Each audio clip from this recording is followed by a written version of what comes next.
Ingin naik bahasa Indonesia, bahasa Jawa. Inggris. Sampai mau. Bahasa Inggris sing paham Nanti sahabat Abu Hurairah, beliau itu dawuh ngeten, nggak ada yang membuatku sedih di dalam kehidupanku kecuali 3 hal. Yang pertama, dengan wafatnya baginda Nabi Muhammad SAW. Nggak ada yang membuatku sedih, nggak ada yang membuatku susah sebagaimana saat wafatnya Rasulullah SAW. Dan yang kedua, kata Abu Hurairah, nggak ada yang membuat diriku ini susah, menderita sebagaimana wafatnya Sayyidina Utsman bin Affan. Dan yang ketiga, beliau mengatakan nggak ada yang membuat aku sedih, menderita, kecewa dan menyesal luar biasa sebagaimana aku kehilangan sebuah kaleng kecilku. Para sahabat lintune dawuh, para sahabat lintune matur, wahai Abu Hurairah, kalau yang pertama dengan wafatnya Kanjeng Nabi Muhammad kau sedih, pantas. Semua siapa yang gak sedih? Umat Islam, semua para pecinta Habibuna Muhammad, semua merasa sedih, merasa menangis, merasa menderita dengan wafatnya Nabi Muhammad. Sampai-sampai Sayyidina Umar bin Khattab, wafatnya baginda Nabi Muhammad. Sayyidina Umar bin Khattab, seorang sahabat Kanjeng Nabi, seorang khulafa ar-rasyidin, seorang mertua baginda Nabi Muhammad, seorang sahabat yang setia, sahabat setia Nabi Muhammad. Beliau seakan nggak terima dengan takdir Allah saat wafatnya baginda Nabi Muhammad. Sayyidina Umar, seorang pemberani di kalangan sahabat, mengatakan siapapun yang mengatakan Muhammad telah wafat, siapapun yang mengatakan Rasulullah telah wafat, maka mereka akan berhadapan dengan pedangku, akan aku bunuh siapapun yang mengatakan Nabi Muhammad wafat. Sampai-sampai Sayyidina Abu Bakar As-Siddiq, seorang sahabat Nabi Muhammad, beliau mengatakan, wahai Umar, ya Ibnul Khattab, sadarlah dirimu bahwasanya ini adalah garis takdir daripada Allah Subhanahu wa ta'ala. Jadi nggak mungkin nggak ada yang sedih saat wafatnya Nabi Muhammad. Wajar wahai Abu Hurairah kalau Nabi Muhammad sedih, wafat kau sedih. Dan yang kedua, waktu kau katakan bahwasanya kau nggak ada sedih seperti wafatnya Sayyidina Utsman. Wajar. Sayyidina Utsman adalah menantu Nabi Muhammad. Bahkan Sayyidina Utsman dijuluki oleh Nabi Muhammad sebagai Dzunurain, seorang yang memiliki 2 cahaya, karena beliau menikah dengan Ummi Kulthum binti Rasulullah dan menikah dengan Ruqayyah binti Rasulullah. Dan Sayyidina Utsman adalah seorang sahabat yang mengumpulkan Al-Quran. Jadi Al-Quran ingkang kula panjenengan waos niki adalah dikumpulkan dan dibukukan, dijadikan mushaf oleh Sayyidina Utsman. Oleh sebab itu dikatakan mushaf Utsmani. Dan Sayyidina Utsman adalah seorang sahabat yang begitu luar biasa, suka berderma, suka sedekah, suka membantu. Pantas wahai Abu Hurairah kalau wafatnya Sayyidina Utsman menjadi hal yang kau sedihkan. Yang aku tanyakan wahai Abu Hurairah, kau mengatakan bahwasanya kau juga sedih, bahwasanya ketika kaleng kecilmu hilang. Kalau wafatnya Nabi Muhammad pantas, wafatnya Sayyidina Utsman pantas, tapi lek awakmu kehilangan 1 kaleng kecil, ini yang membuat kami ini bingung. Apa kata Abu Hurairah? Ketahuilah bahwasanya saat itu, saat perjalanan menuju sebuah perjalanan, aku bersama Nabi Muhammad SAW. Sayyidina Utsman ini, Sayyidina Abu Hurairah ini, perlu diketahui beliau adalah periwayat hadis terbanyak dari para sahabat Nabi Muhammad SAW.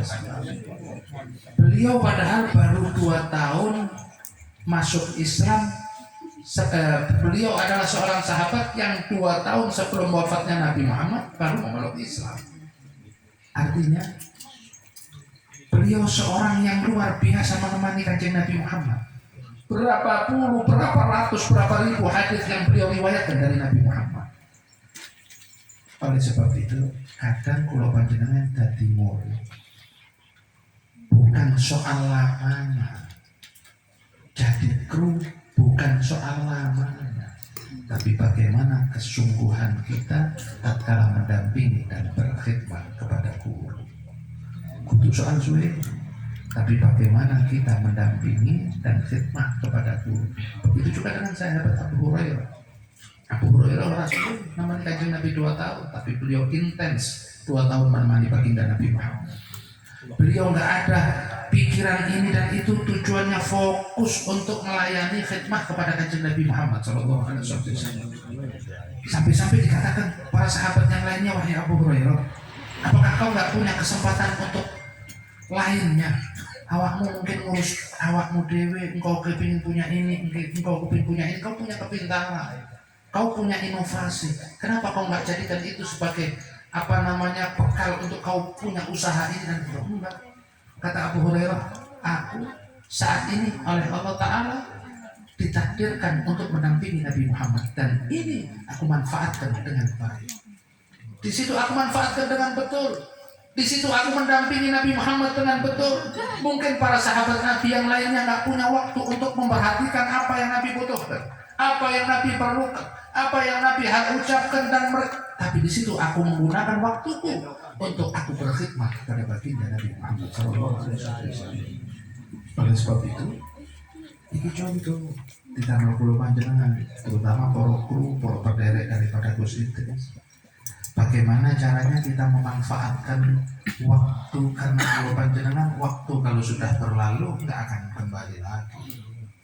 Ya nopo caranya pulau Panjenengan solid, pulau Panjenengan noto hati, pulau Panjenengan menjadikan waktu kita yang Allah Ta'ala berikan untuk khidmat, untuk kita jadikan benar-benar kita khidmat kepada guru yang pada hakikatnya kita membantu dakwahnya baginda Nabi Muhammad. Kemudian sahabat tadi mengatakan, Abu Hurairah mengatakan saat itu aku pernah berjalan bersama Nabi Muhammad, dan waktu itu aku sangat lapar. Kemudian aku mengatakan kepada Nabi Muhammad, ya Rasul, Nabi Muhammad mengatakan kepadaku, wahai Abu Hurairah, apakah kau nggak punya makanan? Abu Hurairah mengatakan, wahai Rasulullah, aku hanya punya sekaleng kecil, isinya kurma. Kemudian kata Nabi Muhammad, mana kaleng itu? Diambil oleh Nabi Muhammad kaleng itu. Kurma yang ada di kaleng itu dikeluarkan. Kemudian kurma itu apa ya, dimut bahasa Jawa ya, bahasa Indonesia apa? Dikumah. Mungkin Ustaz Salim tahu apa Ustaz Salim? Dikumah. Dimat. Dikumah. Dikumah.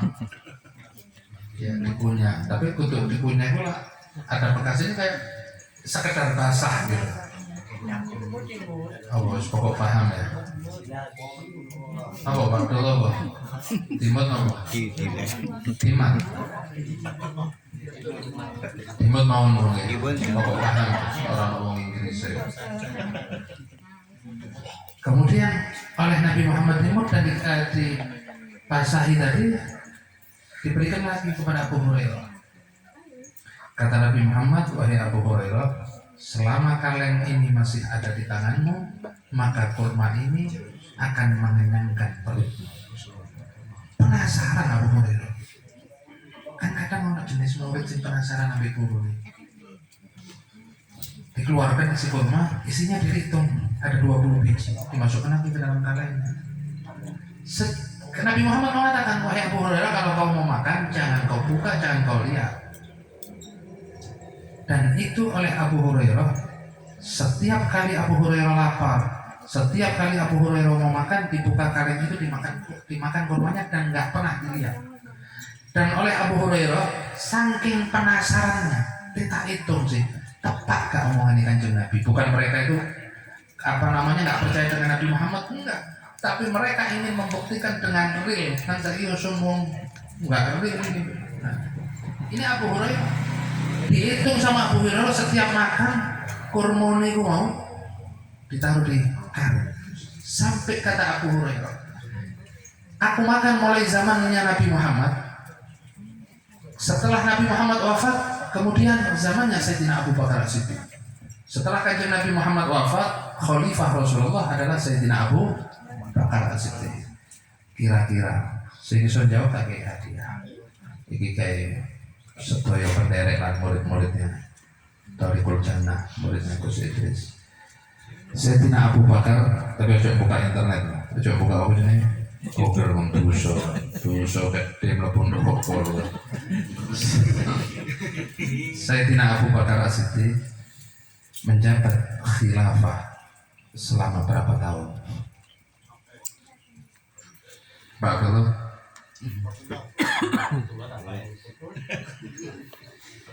Kato 3 tahun. Sayyidina Abu Bakar menjabat khalifah selama 2 tahun. Setelah itu Sayyidina Abu Bakar wafat, digantikan oleh Sayyidina Umar bin Khattab. Sayyidina Umar bin Khattab menjabat khalifah 2 tahun. Setelah itu digantikan oleh Sayyidina Utsman bin Affan. Kata Abu Hurairah, mulai zaman Kanjeng Nabi, kurma di kaleng yang isinya 20 itu setiap lapar aku makan, bahkan keluarga aku lapar aku berikan itu, mereka kenyang, mereka puas, mereka nggak lagi kelaparan, dan aku hitung lebih daripada 100 karung biji kurma yang sudah aku simpan. Tadi isi 20, tadi 100 tuh. Itu kalau umpama sampean sekarang ini yang hadir ini anggap 100 orang. Kalau sampean burda minggu depan ngajak 1 orang, jadi 200. Dari 200 ngajak 1 orang, jadi 400. Loh, itu diantara hikmah daripada cerita biji. Ngajak wong siji lho iso lah. Wong siji. Sakit ya, apa nih? Nah, tujuannya bukan untuk wah-wahan, enggak, ngajak orang untuk kenal kepada baginda Nabi Muhammad SAW. Setelah itu, kata Abu Hurairah, setelah nggak lama setelah wafatnya Sayyidina Utsman, rumahku itu kemalingan. Bayang sahabat Nabi, wong gak duwe apa-apa, omahe jadi maling. Saking gak ono sing kate dicolong, mek ono wadah iki mau diambil. Petang wis malinge petang iki. Akhirnya hilang. Itu yang buat Sayyidina Abu Hurairah sedih luar biasa. Jadi hikmah daripada cerita ini, bagaimana sahabat Nabi itu cinta kepada Kanjeng Nabi Muhammad SAW. Mereka nggak mau waktunya berlalu kecuali yang ada di benak pikirannya adalah baginda Nabi Muhammad SAW. Mereka nggak mau terlepas daripada khidmah kepada Nabi Muhammad SAW. Mereka nggak mau hari-harinya lepas daripada apa yang diajarkan oleh baginda Nabi Muhammad SAW. Sebetulnya simpel acaranya Kanjeng Nabi. Acaranya baginda Nabi Muhammad SAW. Yang pertama adalah kulo panjenengan jangan pernah tinggalkan sholat 5 waktu. Itu patokan. Sholat 5 waktu itu kunci sudah.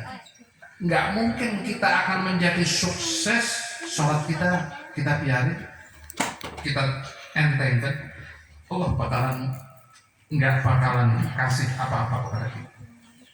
Dan yang kedua, ajarannya Nabi Muhammad adalah birrul walidain, bakti kepada orang tua.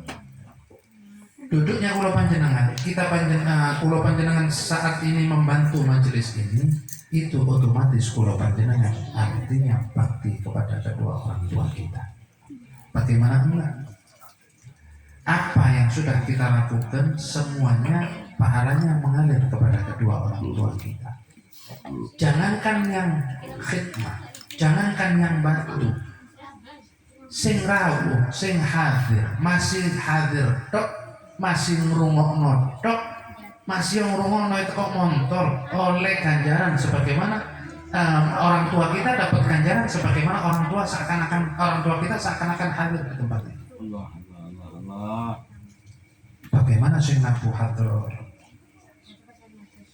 Nah, sing nabu hadroh ini intinya butuh kompak, intinya butuh solid. Karena antum adalah orang-orang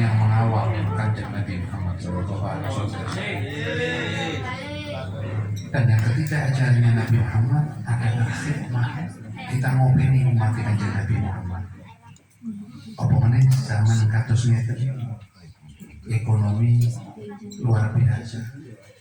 Ekonomi saat ini Masya Allah. Makanya ada resep daripada Al-Habib Abdullah bin Alawi Al-Haddad untuk di zaman terakhir seperti ini. Ini zaman akhir. Zamannya sudah luar biasa.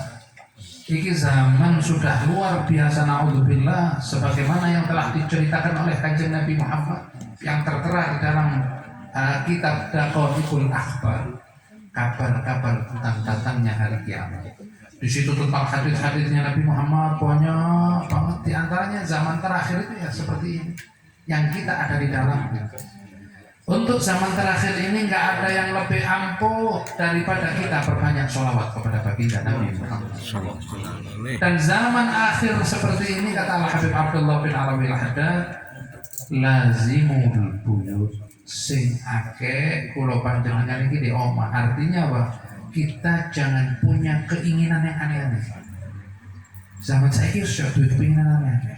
Duduknya kita seperti ini di tempat ini, itu adalah luar biasa. Thoriqul Jannah adalah rumah besar kita. Majelis ini adalah rumah besar kita. Bagaimana kulo panjenengan sing anteng, sing khidmah yang nikmat ada di rumah ini. Wal qanaah mari lazimul buyut, sing anteng di omah, jangan toleh-toleh. Yang kedua, wal qanaah bil qut. Apapun yang kita makan, apapun rezeki dari Allah yang kita makan, itulah rezeki dari Allah. Syukur. Di omah ono tahu telur, syukur. Di omah ono bakso, syukur. Di omah ono tempe benyek, syukur. Artinya apa? Kita syukur kepada Allah atas semua nikmat-nikmat yang ada. Disebutkan kalau kita syukur kepada Allah atas nikmat yang kecil, Allah akan berikan kepada kita nikmat yang besar. Nah, kalau panjenengan kita kayak nikmat Gusti Allah untuk lenggah di majelis Thoriqul Jannah. Kita bisa nabuh hadroh, kita bisa masang umbul-umbul, kita bisa tim multimedia, ada tim perlengkapan dan lain sebagainya. Itu kalau panjenengan diberikan kenikmatan oleh Allah. Tinggal bagaimana hati kita yang ikhlas, yang kuat, yang solid, yang kompak, niatnya satu untuk menggembirakan hati Nabi Muhammad. Pernah seorang soleh ditanya,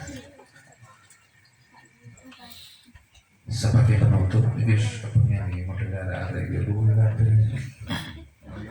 enak, kita enak apa jenenge. Kita itu kapan ceramah meneh timbangannya kapan kayak gimana ceramah.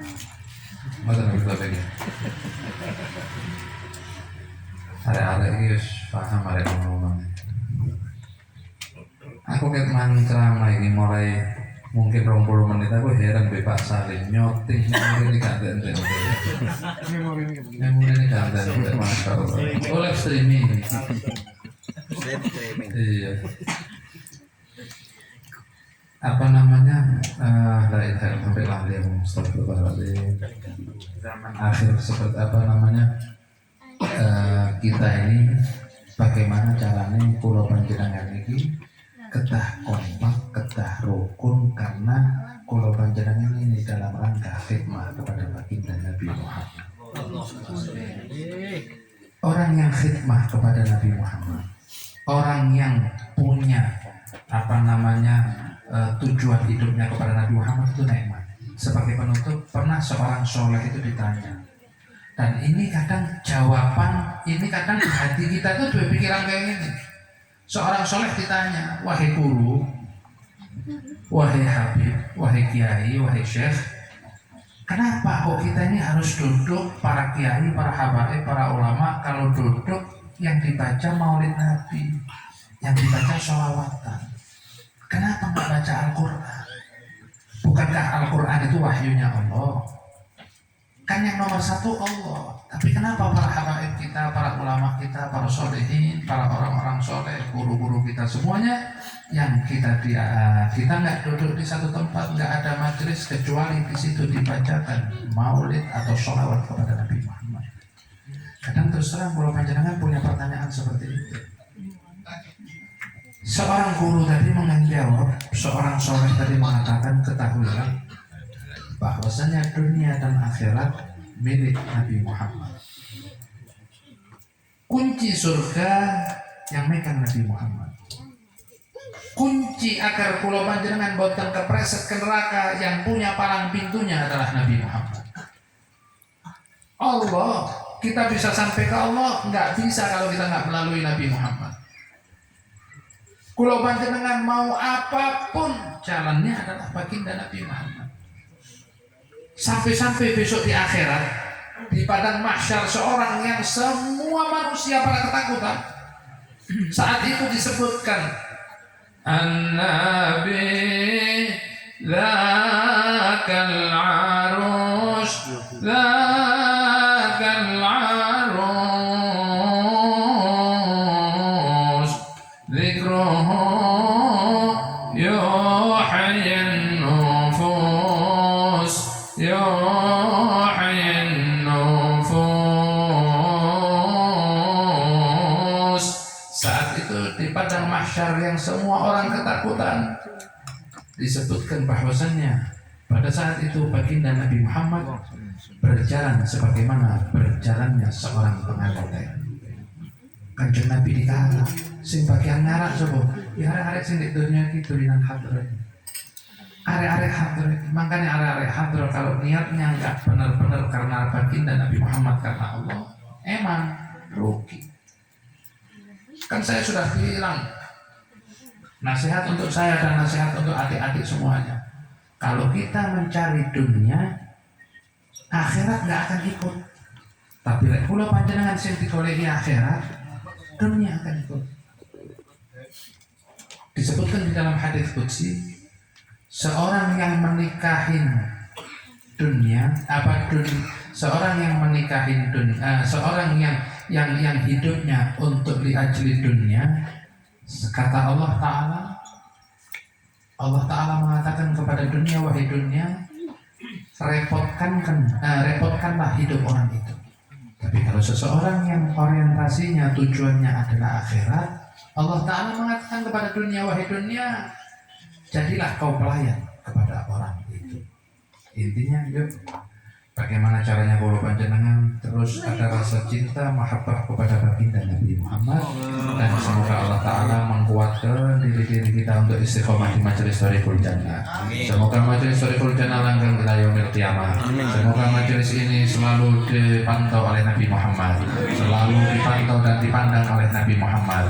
Dan sebagaimana saya ingat Habib Mundir Al-Musawa, beliau mengatakan, beliau pernah di dalam mimpinya beliau mengatakan bahwasannya jangankan baginda Nabi Muhammad itu melihat satu persatu orang-orang yang khidmah duduk di majelis,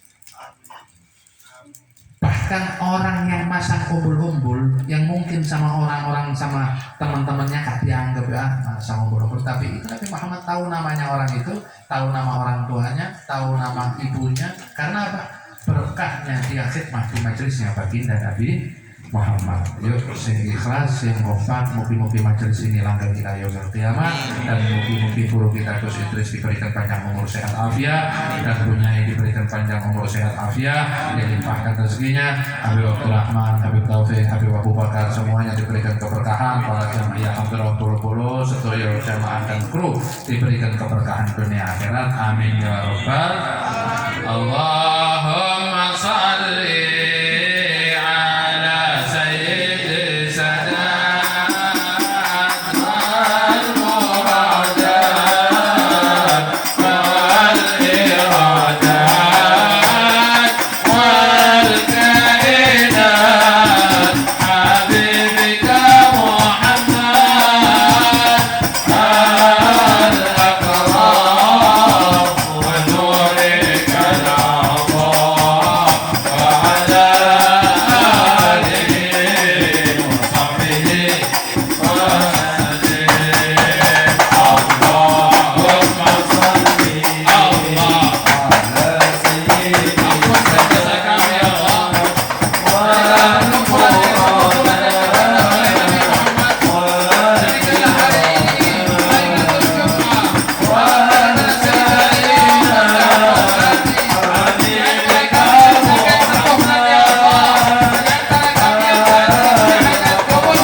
yaumil qiyamah.